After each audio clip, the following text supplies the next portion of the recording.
भोलेनाथ के ऊपर कभी भी कोई भी वस्तु, भोलेनाथ हमेशा ऐसे देवता हैं कि इस सृष्टि के अंदर भोलेनाथ की 3 पूजा होती है। जितने भी देवता हैं सबकी एक ही पूजा होती है, सात्विक पूजा। जी गुरुदेव। लेकिन भोलेनाथ ऐसे हैं जिनकी 3 पूजा होती है। भोलेनाथ ने सृष्टि को 3 गुणों से रचा है। त्रिगुणी सृष्टि है ये, त्रिगुणी माया से सृष्टि रची है। जी गुरु। 3 गुणों से। 3 गुण कौन से? सतोगुण, रजोगुण, तमोगुण। तो भोलेनाथ एक ऐसे देवता हैं जिनकी 3 पूजा होती है, सात्विक, राजसी और तामसी।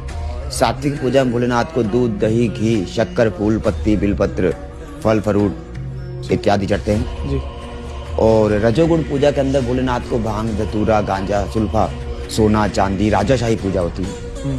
और तमोगुण के अंदर भोलेनाथ को मुर्दे की भस्म चढ़ती है, जो महाकाल ज्योतिर्लिंग, जो मुर्दे की भस्म चढ़ती है। भोलेनाथ अघोर है। भोलेनाथ से बड़ा कोई अघोर नहीं है। महेशा नाम परो देवो महिमनो नाम पर आस्तुति अघोरा नाम परो मंत्रो नास्ति तत्व गुरु पर। तो भोलेनाथ से परे कोई दूसरा देवता नहीं। तो भोलेनाथ ऐसे देवता जिनकी 3 पूजा होती है, सात्विक, राजसी और तामसी। और जो जैसा उनकी पूजा करेगा वो उसी तरीके से। सात्विक पूजा करेगा व्यक्ति तो वो परमात्मा के सौम्य दर्शन को प्राप्त करेगा और परमात्मा सदाशिव के धाम को ही प्राप्त होगा वो। और अगर वो रजोगुण पूजा करता है तो वो राजाशाही पूजा होती है, जिससे वो मनुष्य को धन धान्य से, जमीन से संबंधित कर्म उनके पूर्ण होते हैं। और तमोगुण पूजा के अंदर भोलेनाथ को मुर्दे की भस्म चढ़ती है। तो अगर उसके अंदर वो सम्मिलित होता है, जैसे कि भारत के अंदर कामरू की कामाक्षी, मदुराई की मीनाक्षी, रामेश्वरम की शयन आरती, काशी विश्वनाथ की मंगला आरती और महाकाल की भस्म आरती। जी गुरुदेव। नारी वर्जित है भस्म आरती, दर्शन नहीं करती, सिर्फ नर ही दर्शन करता है भस्म आरती के।